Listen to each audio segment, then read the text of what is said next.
What's up, you guys? It's Graham here. So most people are broke, but they don't even know it yet. Here's the thing. When it comes to money, it's extremely obvious that the financial gap is quickly widening between the rich and the poor. And once you fall behind, it's almost impossible to catch back up. Like the difference between being in the top 1% and the bottom 10% could all come down to one decision that you've already made without even realizing it. That's why it's so important that we break down the average income and net worth by every age so that you could see exactly how you stack up, how you could get yourself ahead as fast as possible, and the easiest steps that you could take today to build substantial wealth, because most people have no idea just how easy it is to build a ton of money. And by the end of the video, you're going to have a complete blueprint for achieving financial freedom, even if you're starting out with absolutely nothing. Although before we go into that, if you appreciate videos like this, it would mean the world to me if you invested in the like button or subscribed if you haven't done that already. It's totally free. It takes you a split second. It helps out the entire channel tremendously. And as a thank you for doing that, I will do my best to read and reply to as many of your comments as I can. So thanks so much, and also a big thank you to Dropbox for sponsoring this video, but more on that later. All right, so to start, the first number we should talk about is net worth. This is calculated by adding up everything that you own of value, subtracting your debt, and everything that's left over is your net worth. So with that out of the way, I want you to think what the average net worth is of a 25-year-old. Seriously, just go ahead, think of a number. Got it?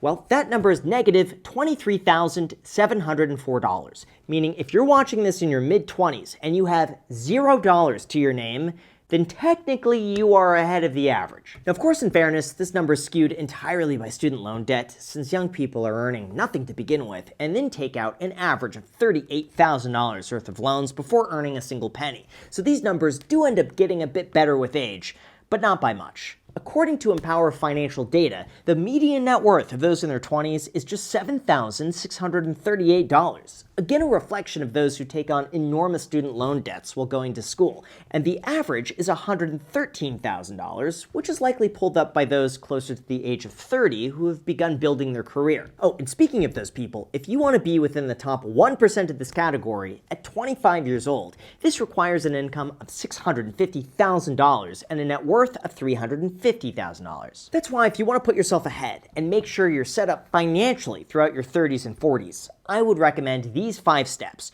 First, go and apply for a credit card. The point of this is to begin building up your credit score as soon as possible, since 50% of your score is made up of your on-time payment history and how long you've opened your credit cards for. All of this is really just as simple as opening up a free, no annual fee credit card, putting a few small expenses on it every single month, and then paying it off in full by the time it's due. That's it. Second, you should also make sure to open up a Roth IRA. This is a retirement account that you can contribute up to $7,000 a year into, and then by the age of 59 and a half, all the profit you make within the account is completely tax-free. So if you're watching this right now and you haven't already done this, go and sign up for a Roth IRA as soon as possible. Pause the video for all I care. It'll take you 10 minutes to do, and your future self is going to thank you.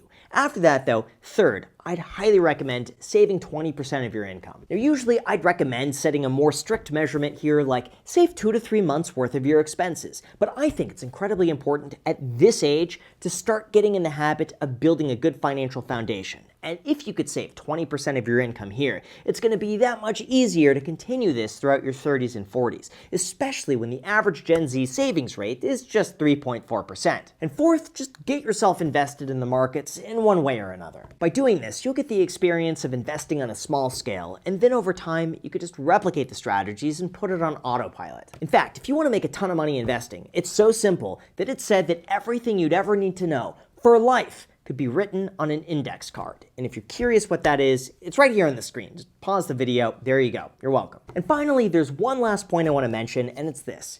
Now is the time to start thinking about how much money you need to save for retirement. I know this is not something that most people in their 20s want to think about, but you gotta trust me. The sooner you start, the easier it's going to be, and the more rich you're just gonna get. For example, if you want your money to give you $50,000 a year in income for life without you ever working, you could do that with $1,250,000 invested. If you start at the age of 20, you'd be able to do this entirely within a Roth IRA with just $419 a month. This is why it's so important to set good financial habits as soon as possible, because you're going to see significant net worth milestones in your 30s. This is where good financial habits, low debt, and strong savings starts to make a huge difference. For example, the median net worth of those in their 30s is $35,649. The average is $317,000. And if you want to be in the top 1% of this category, you would need to have a net worth anywhere from $956,000 to $4 million, depending on which bracket you fall in. Now, in terms of how much the average 35-year-old is earning, that amount was recently found to be $82,871 a year.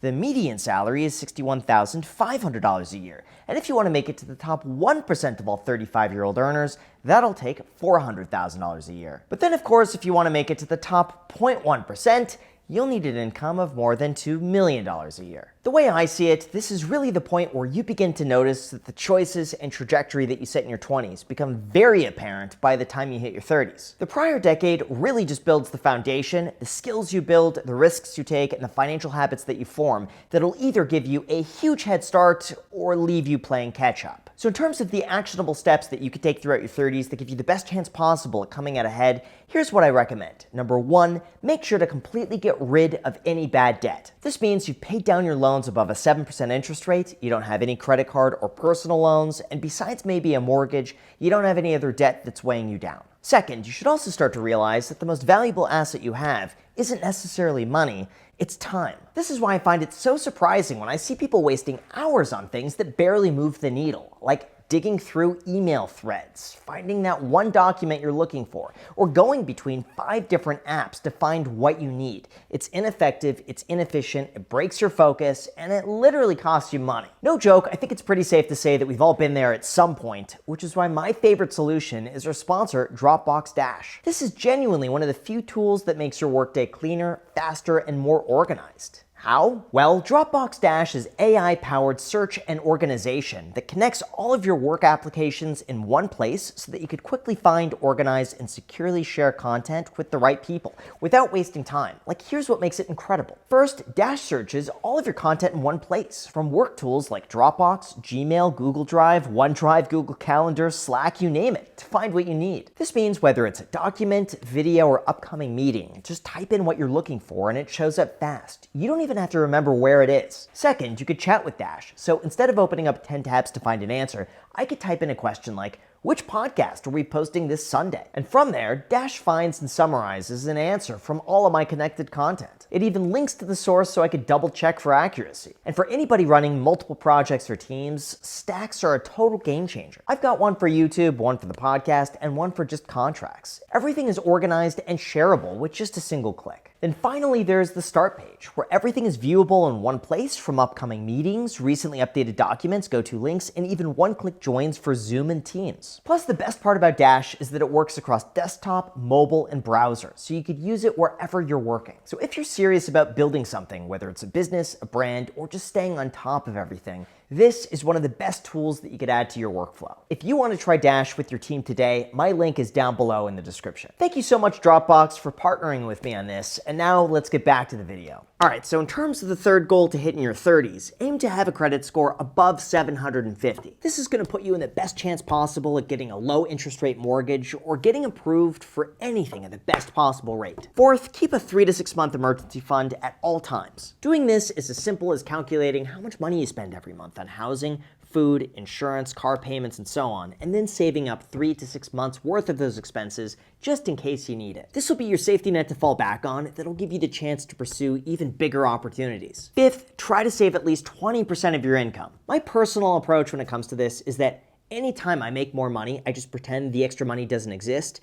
I sock it away, and then I live exactly as I have been, except now I'm able to increase my savings rate. I don't even notice it. And 6, if you want to be on track for retirement, by 35, your net worth should be 4 times your annual expenses or 2 times your annual income. When it comes to this, Mr. Money Mustache has the perfect chart that shows you exactly how much you need to save in order to retire. For example, someone who saves 10% of their income could retire after 51 years, while someone who saves 40% could retire in 22 years. By viewing everything from this perspective, you should have a better understanding of exactly how much you need to make and save in order to one day retire or stop working if you want to. Although in terms of when these numbers really begin taking off, Let's talk about the average net worth throughout your 40s. This is where you start to enter into what's called your peak earning years, which typically happens between the ages of 45 and 54. For instance, the median net worth throughout your 40s is now $125,000. The average increases all the way to $791,000. The top 1% requires a minimum of $6.5 to $8.4 million.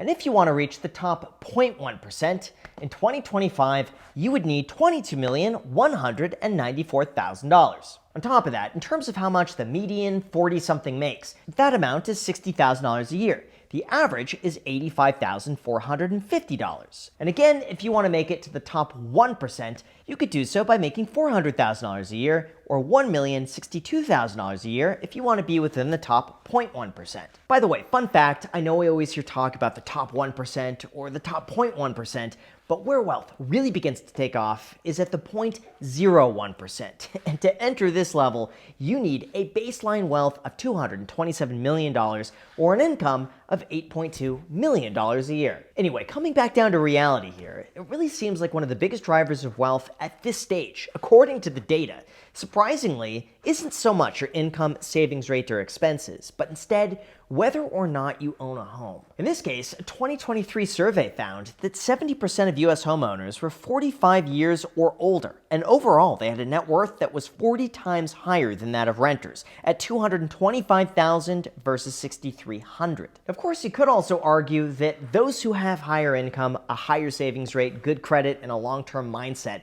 are more likely to buy a house in the first place, which could skew the data. But regardless of that, number one, you should consider buying a home if the numbers work. I'll admit, this one is certainly not required, but long term, it will give you a lot more stability throughout retirement. If you own a home that's paid off, you're not going to be at the whims of a landlord, and long term, values have trended higher. Of course, we're also in a very unique time these days, where renting is the cheaper option throughout all 50 major US cities, and there's never been a larger homeowner burden in history than there is now. But it is worth at least looking into. Also, with second, maxing out all of your retirement accounts. This would include a Roth IRA at $7,000 a year, potentially a 401k at $23,500 a year, or an HSA at $4,300 a year. That way you could do your best to reduce your tax liability. After that, though, third, you should stick with a budget no matter what. Even though technically this is something that you should be doing at every age, it's especially important here because chances are, even though you're earning a lot of money, you're also probably spending a lot of money. That's why it's so important to still live below your means, think long term, and make sure whatever you're doing is sustainable. And fourth, if possible, make sure to have 5 to 7 times your annual spending invested. As an example of this, if you spent $50,000 a year, you're going to have $1,250,000 invested to cover your overhead. That's why in your 40s, this is the number that you should be focusing on, not necessarily your net worth, because once you hit a certain point, compound interest is hopefully going to take care of the rest. All of that leads us to, next, the average net worth of your 50s. At this point, we see a median net worth of $288,000, an average net worth of $1.4 million, and a top 1% net worth of $13 million for those in their early 50s to $15 million for those in their late 50s. Separate from that, what's interesting is that your income throughout your 50s really doesn't differ that much from the income throughout your 40s. In fact, the median salary here is still around $60,000 a year. The average is around $77,000 a year, while the top 1% earn around $400,000 to $500,000 a year. The top 0.1% even earn a very similar $1.4 million annually. Now, by this age, most experts recommend that you have 6 times your annual salary saved and invested for retirement.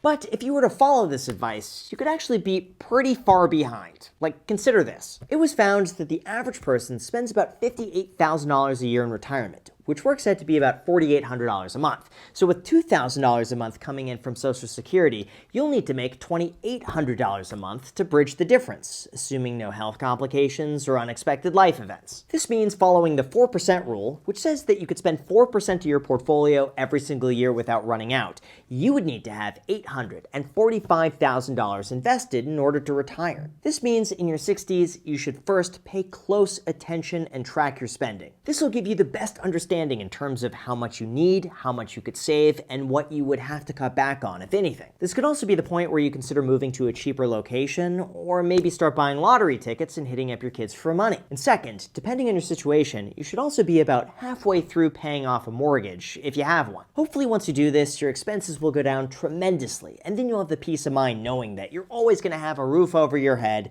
no matter what happens. And finally, we have the net worth in your 60s, which is where numbers begin to peak and in some cases actually begin to go down as you begin scaling back. Like, as you could see, the median net worth is $439,000. The average has grown all the way to $1.7 million thanks to compound interest. And if you want to be in the top 1%, it's a net worth of $17 to $22 million, which tends to be where these numbers max out. For example, every age bracket at this level and above, from median, average, and top 1%, decline, likely as people work less and begin spending down their money. However, a few things in this age range will probably begin to happen. First, you'll be able to pay off your mortgage in full. This will give you a paid-off asset that you could eventually sell off to an unassuming millennial for 10 times the price you paid, and then retire in Florida while enjoying your 0% state income tax. Second, spending actually begins to go down after the age of 65. Yes, this part's going to sound a bit depressing, but research has shown that worsening health associated with aging reduces the need or desire for some types of spending, such as trips and vacations. So at least the bright side is that, you'd be able to save a little more money if you haven't done that already. And finally, third, now is the time where you could begin withdrawing from your retirement accounts without any penalties. Remember, profits earned within a Roth IRA are completely tax-free after the age of 59 and a half, so all of that is yours to spend. You could also begin collecting Social Security in your late 60s and begin withdrawing from your 401k, giving you a lot of money left over to hopefully buy that McLaren 675 LT Spider that you've been eyeing. Just kidding. Anyway, all of this is just to get you to realize that even though net worth is important, a more reliable indicator at the end of the day is simply how much you have invested versus how much money you spend. Like, I know it's an extreme example, but it's entirely possible for someone to make $50 million a year and be completely broke because they spend everything that they make, versus another person who's financially free making $70,000 a year because they own everything outright. This is why it's so important to live below your means, be very intentional about how much you spend, and make sure to invest for the future as early as possible. It really doesn't matter if you're the top 1% making $500,000 a year if you're spending $500,000 a year. In that case, the person making $50,000, saving $20,000, is way wealthier when you really get down to it. All of this is about starting as soon as possible, even if you're behind, and then working within your means to achieve whatever goal that you set out to get, even if that's subscribing and hitting the like button if you haven't done it already. So thanks so much for watching, and also a big thank you again to Dropbox for sponsoring this video. I have genuinely been using them for over a decade now, and so I'm stoked that they're sponsoring the video. The link is down below in the description to try them out. I'd highly recommend it. Thank you so much, and until next time.